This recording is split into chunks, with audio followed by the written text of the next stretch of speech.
Pai, eu consagro a Ti essa transmissão, onde vamos meditar na Tua palavra, alimentar nosso espírito. Eu consagro a Ti a vida da Bruna.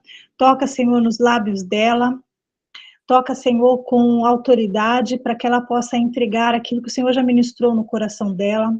Ministra, Senhor, aos nossos corações. Nós queremos alimentar o nosso espírito. Usa ela, Senhor, conforme a Tua vontade. Em nome de Jesus, consagramos essa conexão. Em nome de Jesus, amém. Amém. Amém. Então, vamos lá. A gente vai fazer a leitura do primeiro capítulo do livro de Sofonias. Eu vou fazer primeiro a leitura de uma pequena introdução falando sobre o profeta Sofonias, tá? Sofonias, aprendizado. Um profeta da nobreza comprometido com a mensagem divina. O profeta Sofonias exerceu o seu ministério por volta do 7º século a.C. Seu nome significa "O Senhor me esconde" ou "Jeová escondeu". Uma importante particularidade em Sofonias é que, segundo os estudiosos, ele era trineto do rei Ezequias. Portanto, era um membro da realeza em Judá.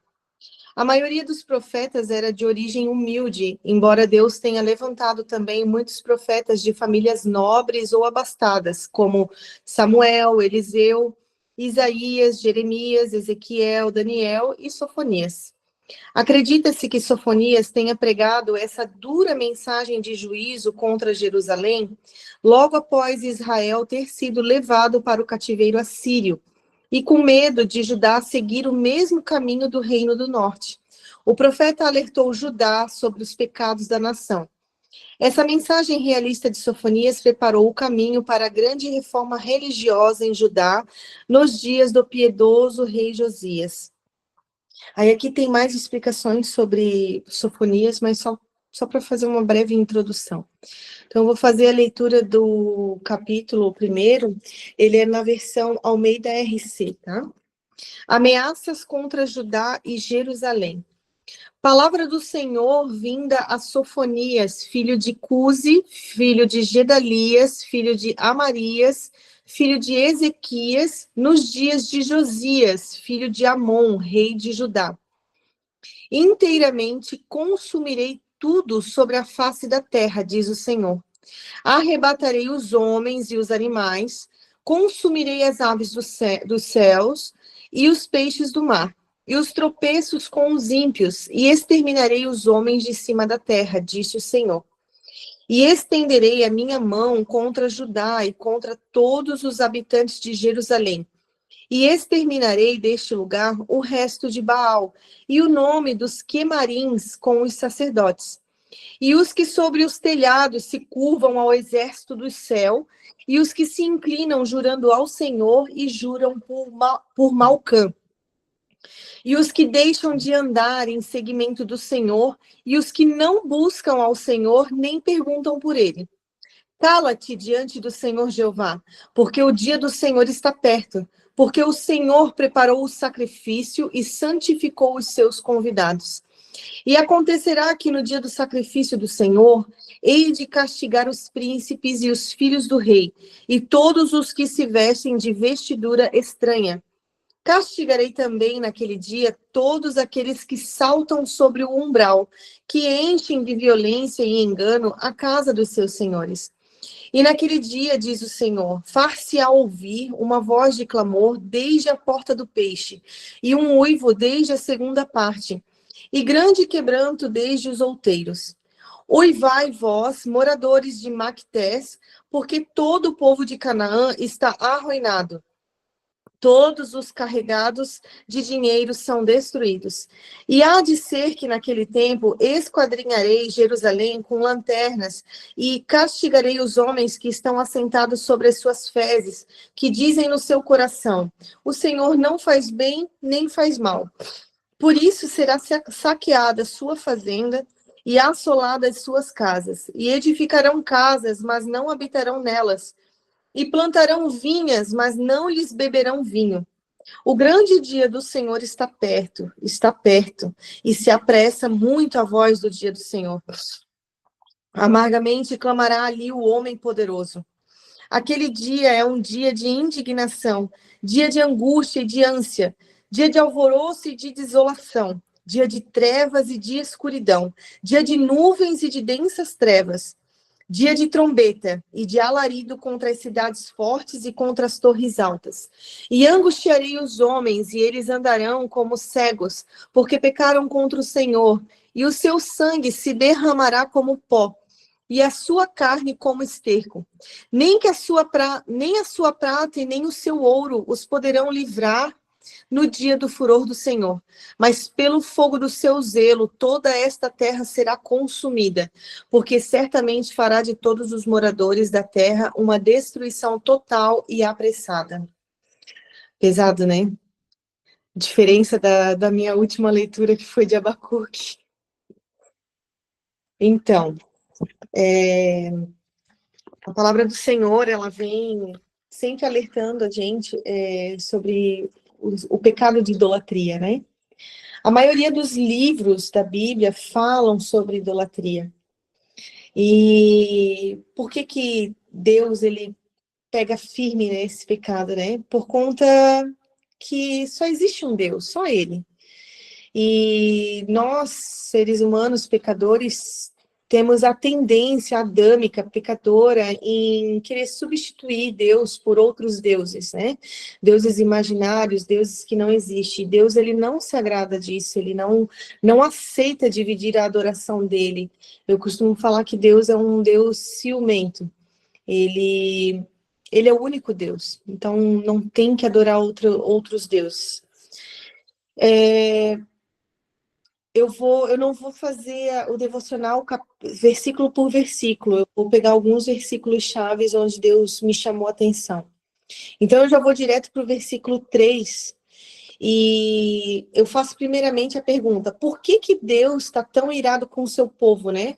Aqui no versículo 3 ele fala: arrebatarei os homens e os animais, consumirei as aves do céu e os peixes do mar, e os tropeços com os ímpios, e exterminarei os homens de cima da terra, disse o Senhor. A gente vê, assim, a fúria de Deus nessas palavras, né?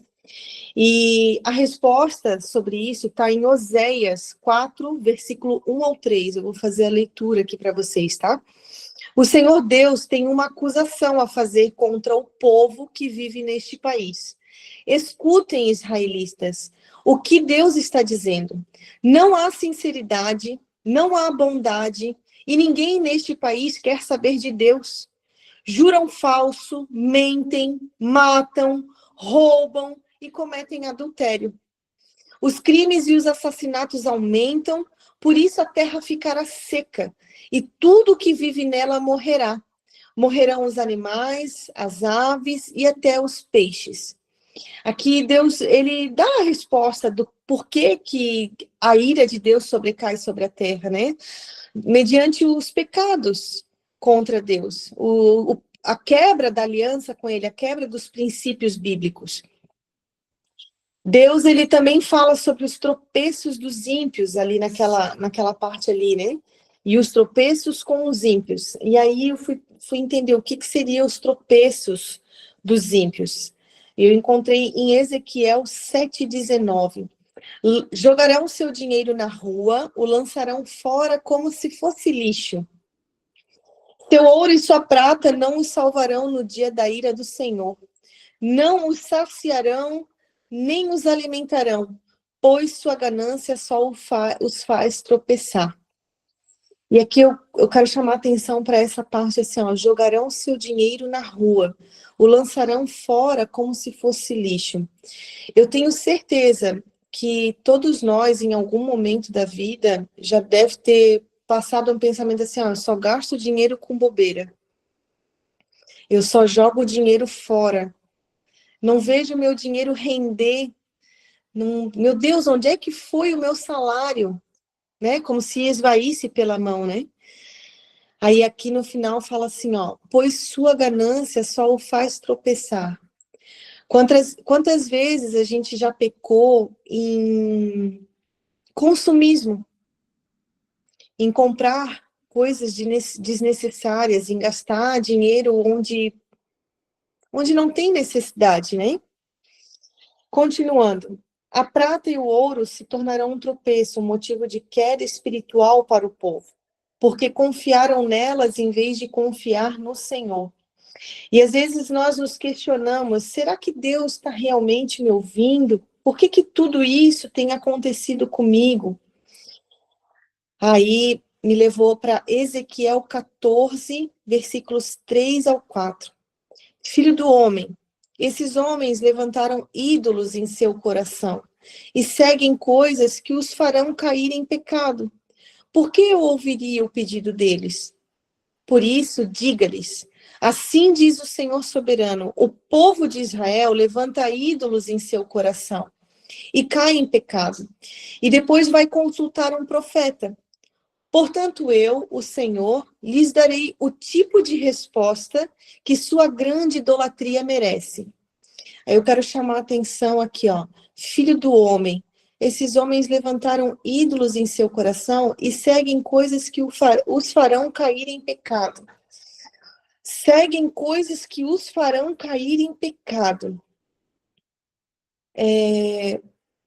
Quantas vezes a gente está seguindo coisas, procurando coisas, se mantém em roda de conversas, em comportamentos que a gente sabe que vai fazer pecar. Por exemplo, eu vou pegar um exemplo bem simples. Se eu tenho problema em pecar em alcoolismo, em álcool, ingerir bebida alcoólica, eu devo comprar uma lata de cerveja para deixar na minha geladeira? Se aquilo ali vai me fazer pecar? Deixa eu ver o que mais. Se eu já pequei em adultério e tem a pessoa do passado, e a pessoa do passado me manda mensagem, por exemplo, eu vou responder aquela pessoa? Eu vou deixar aquele contato ali? Eu tô dando só exemplos, sabe? Então aqui fala, e seguem coisas que os farão cair em pecado. Se você sabe que aquilo ali é uma tentação, por que você permite que aquela tentação fique perto de ti? E aqui no final, Deus fala assim, ó, lhes darei o tipo de resposta que a sua grande idolatria merece. Então, Deus responde a nós conforme o que nós nos doamos a Ele. Né? Se a gente trata Deus como um Deus qualquer, a gente adora outras coisas, como é que a gente quer uma resposta clara, uma resposta completa, uma resposta que nos console, uma resposta fiel da parte de Deus, se nós não estamos sendo fiel a Deus na nossa conduta, certo? Vamos para o versículo 4 agora. No versículo 4, só relembrando, estenderei a minha mão contra Judá e contra todos os habitantes de Jerusalém e exterminarei deste lugar o resto de Baal e o nome dos quemarins com os sacerdotes. Aqui Deus fala que irá estender a sua mão contra o povo e exterminará tudo relacionado à idolatria. Quemarins, que fala aqui na palavra, eu fui pesquisar o que era, né, que é uma palavra diferente. Quemarins eram os ministrantes dos ídolos, sacerdotes idólatras que queimavam incenso. Essa palavra ela tem variação do assírio, que é camaru, que significa derrubar. E podem interpretar como descrevendo os sacerdotes idólatras que se prostram, ali eu já falei, diante dos ídolos. Outros consideram que significa aqueles que andam de preto, ou ascetas. Acho que a palavra já explica, né? Aqueles que andam de preto. Se nós, filhos de Deus, nos vestimos de luz, a gente anda de preto, isso eu digo espiritualmente, tá, gente? Não cor de roupa. Nós andamos vestidos de preto, de trevas? Não. Nós somos filhos de Deus, filhos da luz.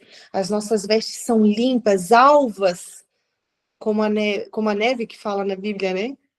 Alvas como a neve. No livro de 2 Reis 23, do versículo 4 ao 6, fala o seguinte: em seguida o rei deu ordens ao sumo sacerdote Ilquias, aos sacerdotes auxiliares e aos guardas das portas do templo, para que removessem do templo do Senhor todos os utensílios usados para o culto a Baal, a Azerá e a todos os astros do céu. Mandou queimar tudo fora de Jerusalém, nos terraços do vale de Cedron, e levou as cinzas para Betel. Eliminou os sacerdotes idólatras, nomeados por reis anteriores de Judá, pois haviam oferecido sacrifícios nos santuários idólatras em todo o território de Judá e nos arredores de Jerusalém. Também haviam oferecido sacrifícios a Baal, ao sol, à lua, às constelações e a todos os astros dos céus.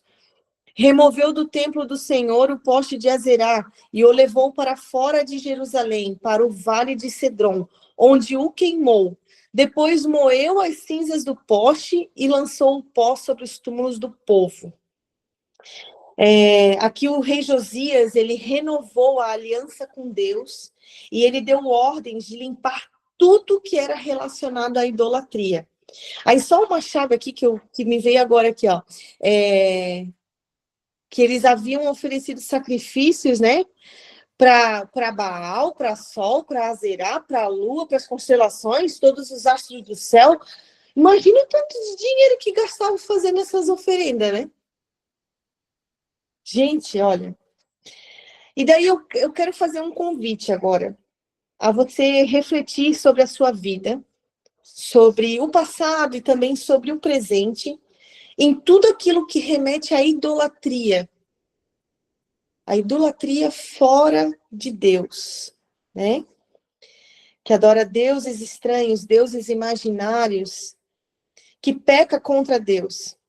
Se você já seguiu outra religião, eu quero te fazer um convite, assim como o rei Josias, que renovou a sua aliança com Deus, a você renovar também a sua aliança com Deus e procurar todos os objetos na sua casa, tudo que tenha relacionado à idolatria, a santos, a qualquer outro tipo de religião, mapa astral, horóscopo, signo, tudo que Deus tocar, que o Espírito Santo tocar no teu coração, você vai fazer uma limpa.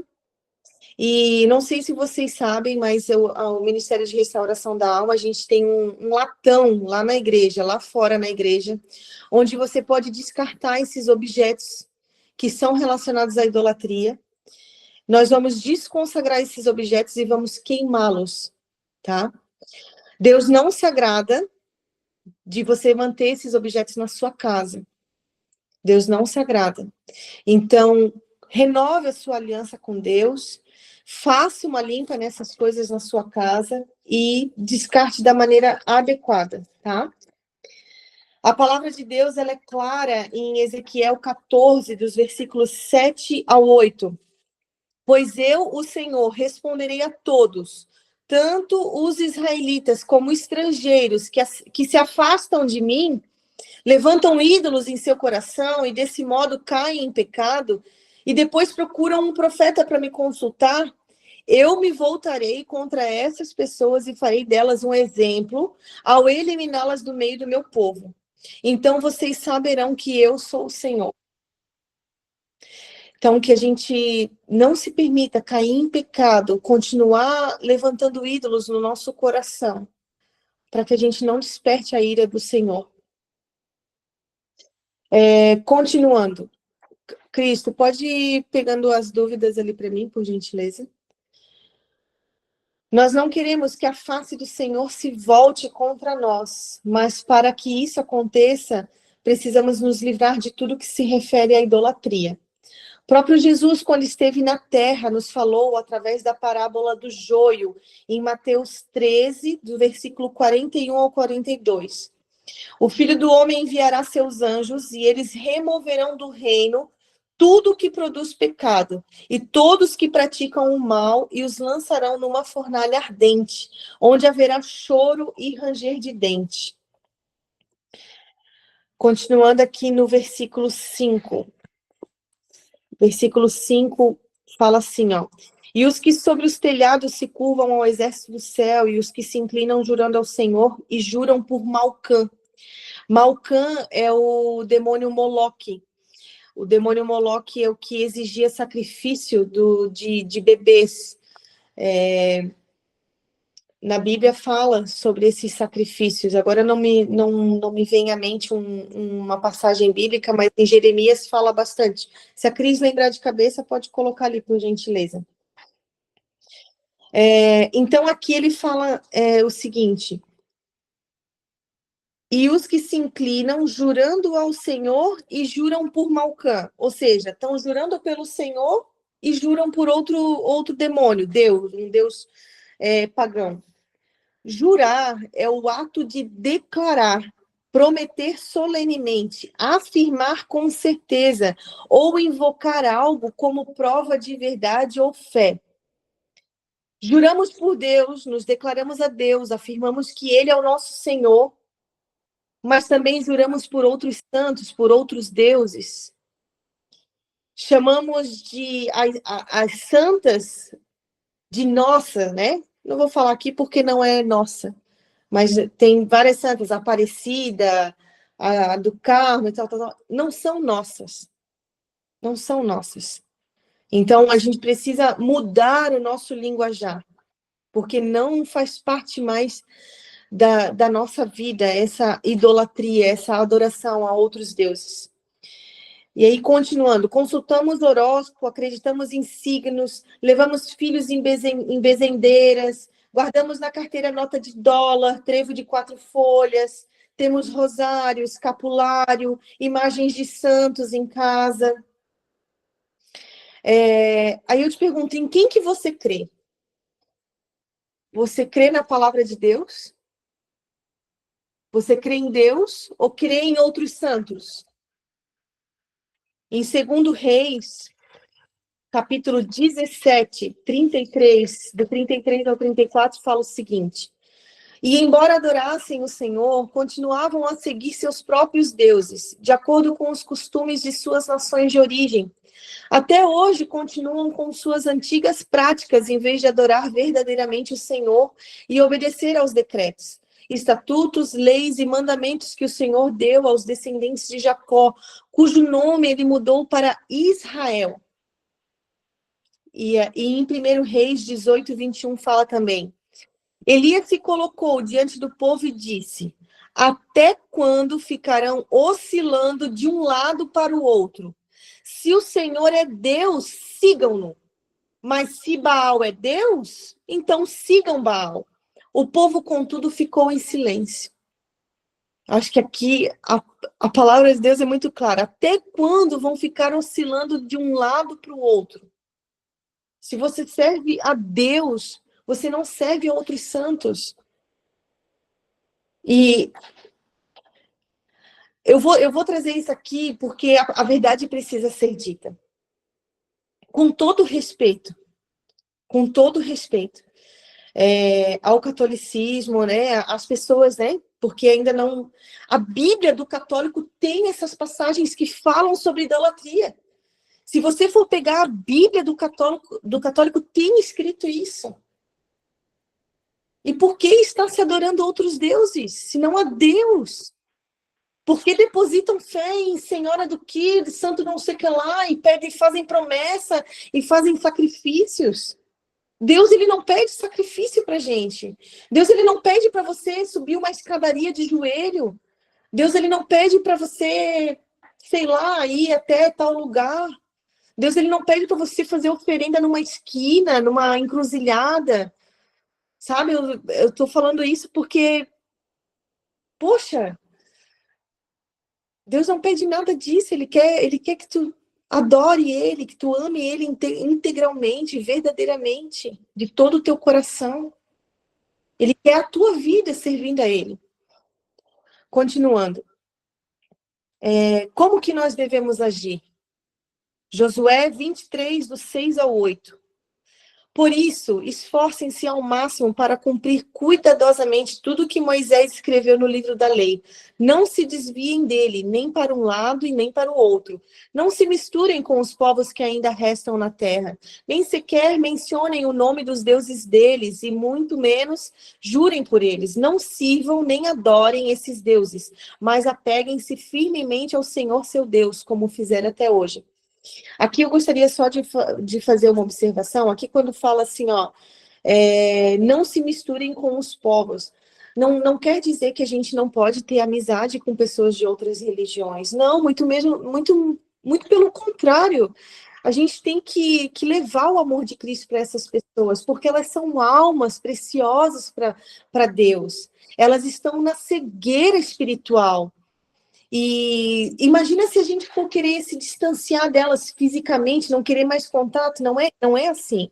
Quando Deus fala que não se misturem com os povos, é com as práticas daquelas religiões, daquele tipo de idolatria, tá? Continuando o versículo 6. E os que deixam de andar em seguimento do Senhor, e os que não buscam ao Senhor e nem perguntam por ele. Quando foi que nós deixamos de andar de acordo com as leis do Senhor? Quando foi que deixamos de buscar a Ele? Quando foi que deixamos de perguntar por Deus, de estar na presença dEle? Isaías, capítulo 1, versículo 4 ao 6.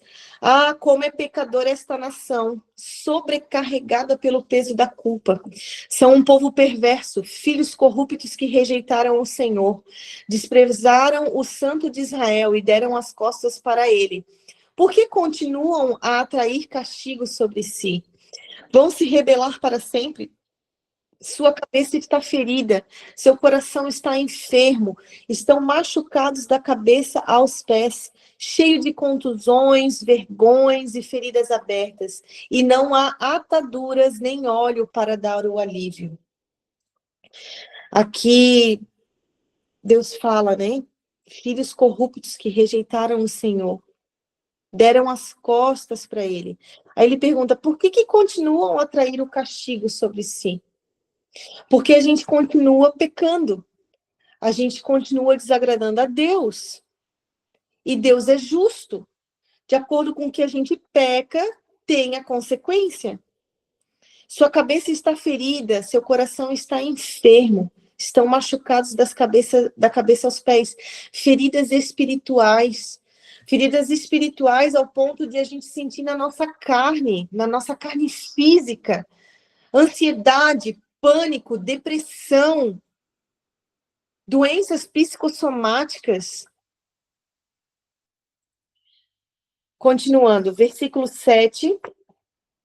Cala-te diante do Senhor Jeová, porque o dia do Senhor está perto, porque o Senhor preparou o sacrifício e santificou os seus convidados.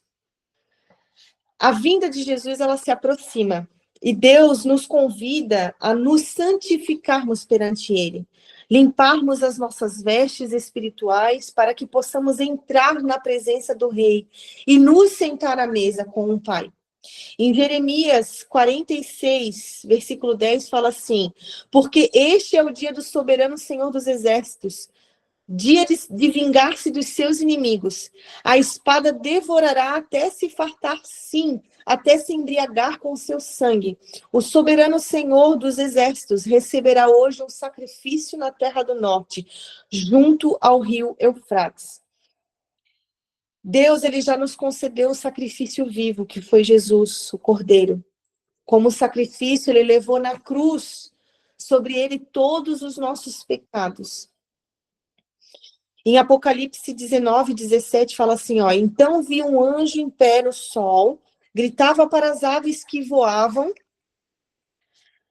no ponto mais alto do céu, e falava, venham, reúnam-se para o grande banquete que Deus preparou. Vocês acham que pecadores vão estar nesse banquete? Pecadores sem arrependimento, eu quero dizer. Com as vestes sujas?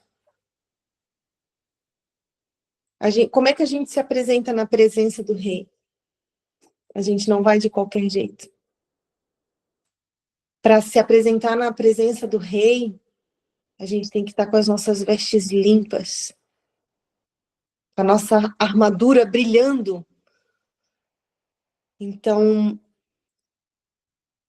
Jesus nos convida a nos santificar perante Deus. Continuando no versículo 9. Castigarei também naquele dia todos aqueles que saltam sobre o umbral, que enchem de violência e engano a casa dos seus senhores.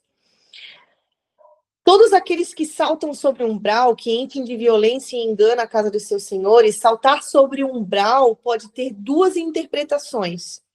Saltar sobre o umbral, uma prática pagã daquela época ligada ao deus Dagon, que era o deus dos filisteus, cujo templo em Asdod tinha a tradição de não pisar o limiar. Está em 1 Samuel 5, do versículo 4 ao 5. Na manhã do outro dia, porém, viram que tinha acontecido a mesma coisa. Deus derrubou a estátua de Dagon. Dagon estava caído novamente com o rosto em terra diante da arca do Senhor, porque os filisteus haviam roubado a arca do Senhor e colocado no templo de Dagon, profanando a arca da aliança. Dessa vez, a cabeça e as mãos de Dagon tinham se quebrado e estavam junto à porta da entrada. Somente o corpo permaneceu intacto. Por isso, até hoje, os sacerdotes de Dagon e aqueles que entram em seu templo, em Asdod, não pisam na soleira da porta. Então, isso é uma prática pagã, de não pisar na soleira.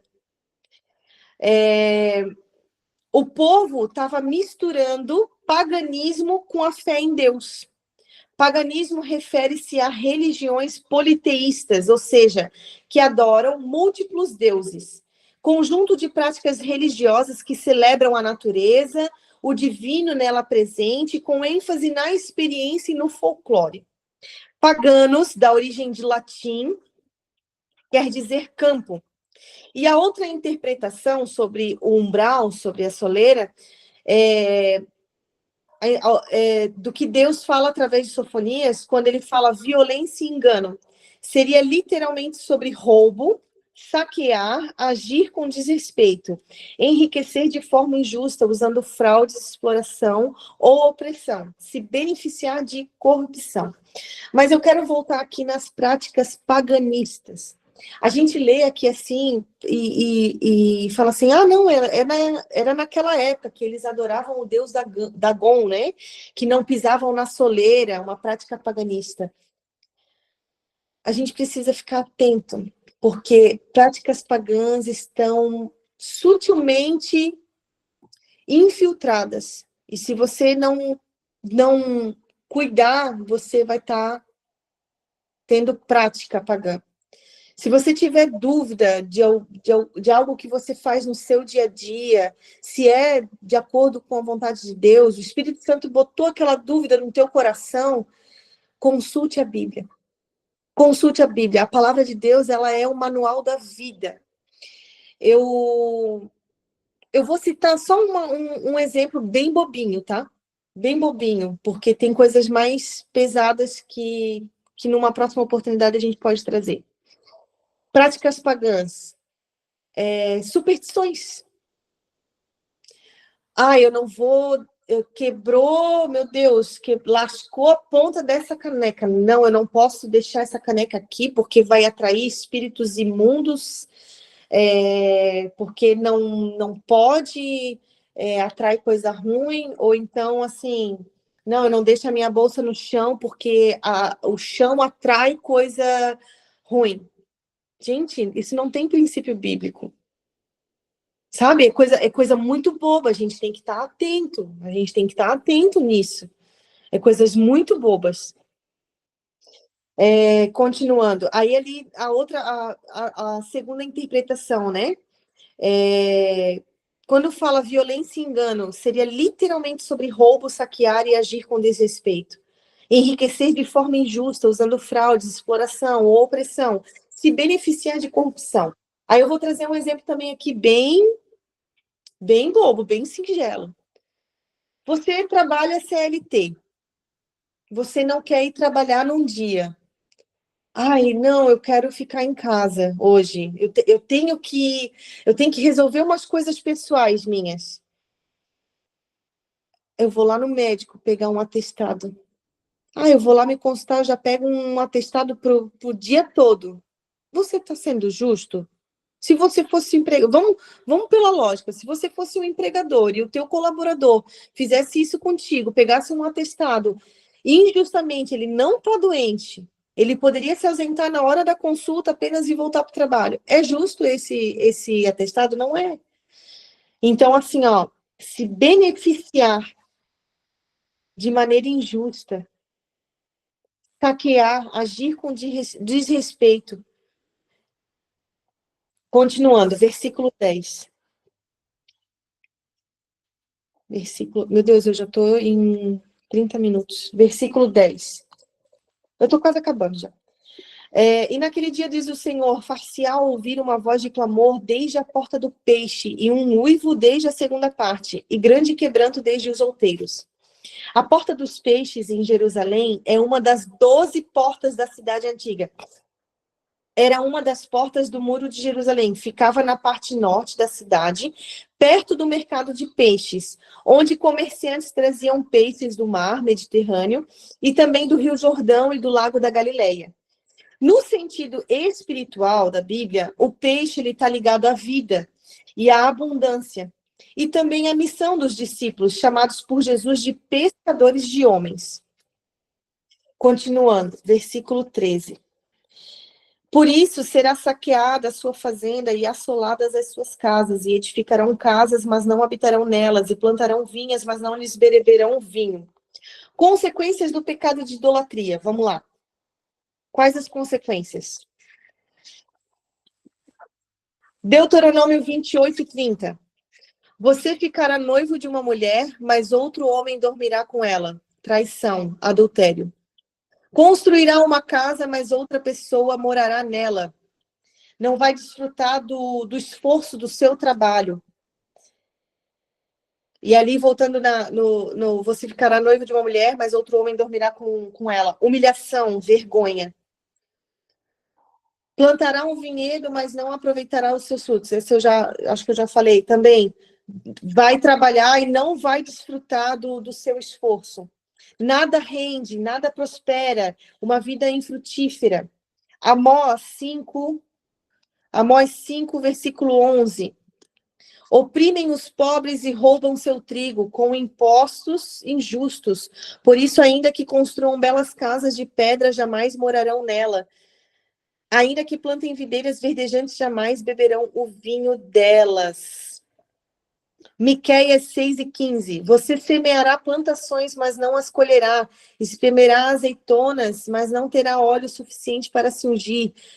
Pisará uvas, mas não obterá suco para fazer vinho. Gente, é trabalho, trabalho, trabalho, você se esforça, mas você não vê render, você não vê prosperidade na sua vida. Isso no âmbito tanto espiritual quanto material mesmo. Versículo 17. Deus, ele fala que andarão como cegos, porque pecaram contra o Senhor. A cegueira espiritual proveniente do pecado de idolatria. Você se sente sem rumo. Está em Deuteronômio 28, versículo 29. Andarás sobre a luz do meio-dia, tateando as voltas, sem rumo, como um cego nas trevas. Não encontrarás prosperidade em nada que realizares. Dia após dia sereis oprimidos e extorquidos, sem que ninguém possa te salvar. Porém, Deus, ele é um Deus misericordioso, e mesmo na sua ira, mesmo pesando a sua mão de justiça, ele nos indica um caminho para quem está nas trevas do pecado. Ela se encontra em Isaías 50, 10. Deixa eu pegar aqui, que esse eu não... 50, versículo 10. Quem dentre vós teme a Yahvé e ouve a voz do seu servo? Aquele que tem caminhado nas trevas sem nenhuma luz. Ponha sua confiança no nome de Yahvé. Tome como arrimo e total apoio. Arrimo é suporte, apoio, o seu Deus. Versículo 18. Renuncie a todo tipo de idolatria na sua vida, seja ela de imagens, pessoas, status e dinheiro. Nós cristãos servimos a um Deus de provisão, um Deus único que nos guarda, nos livra da morte. Ele é um Deus de justiça. Em Provérbios 11, versículos 4 ao 5, eu já estou finalizando, só falta dois versículos, tá? Provérbios 11, do 4 ao 5.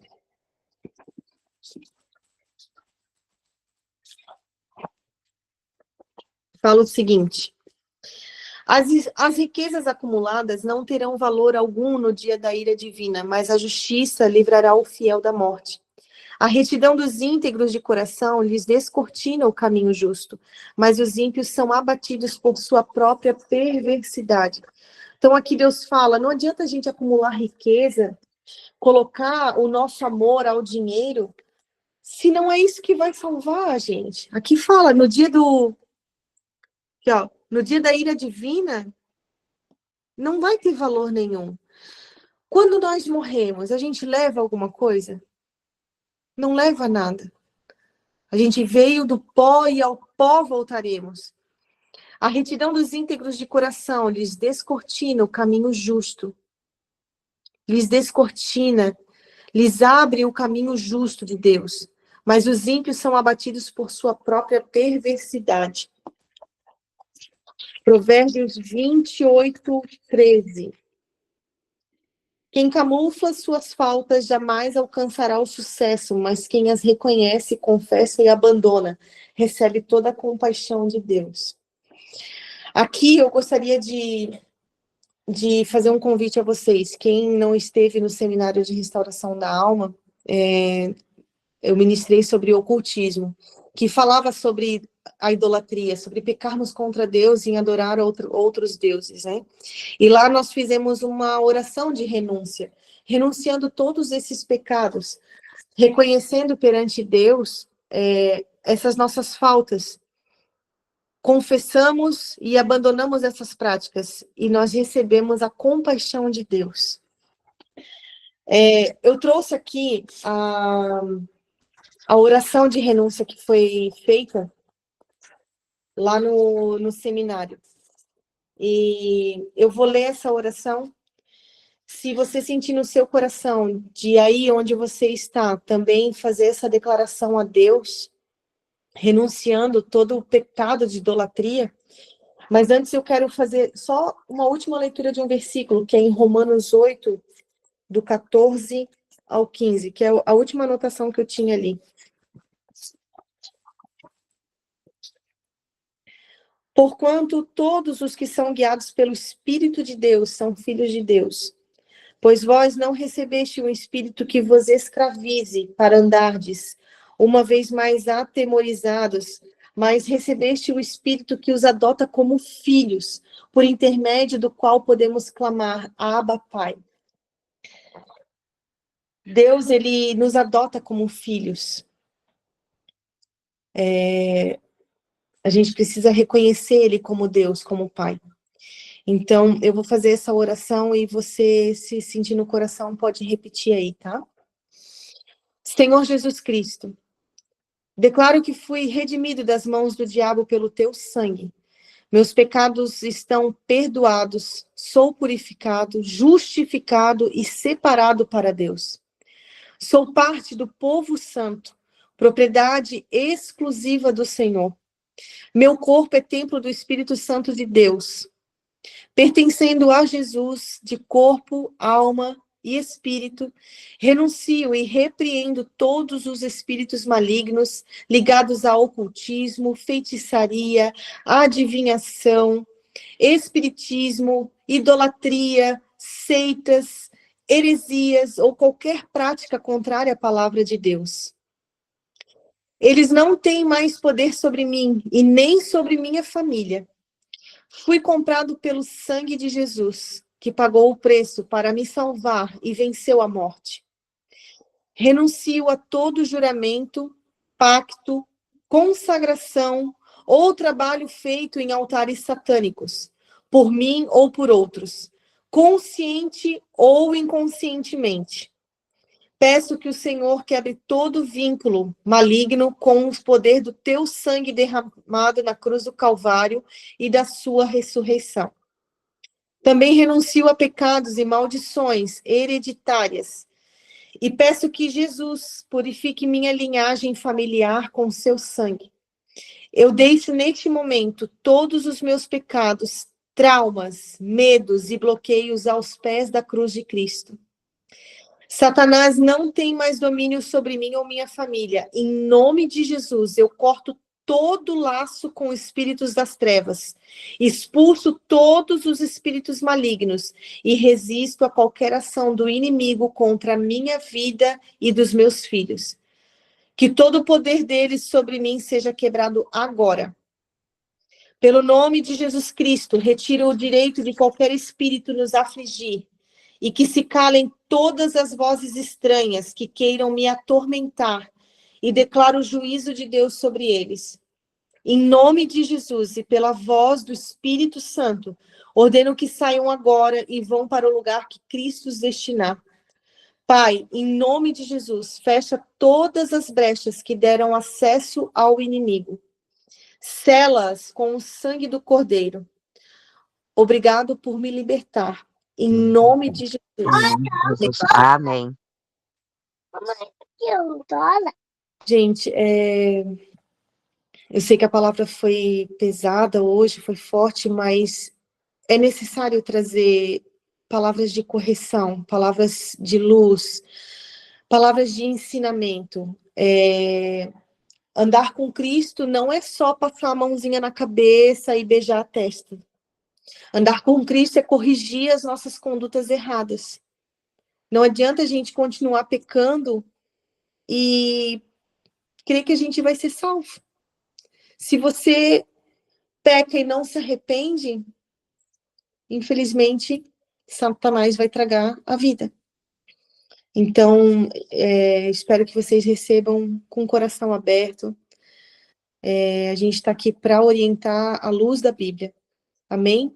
Se alguém quiser comentar alguma coisa, alguma dúvida, pode falar.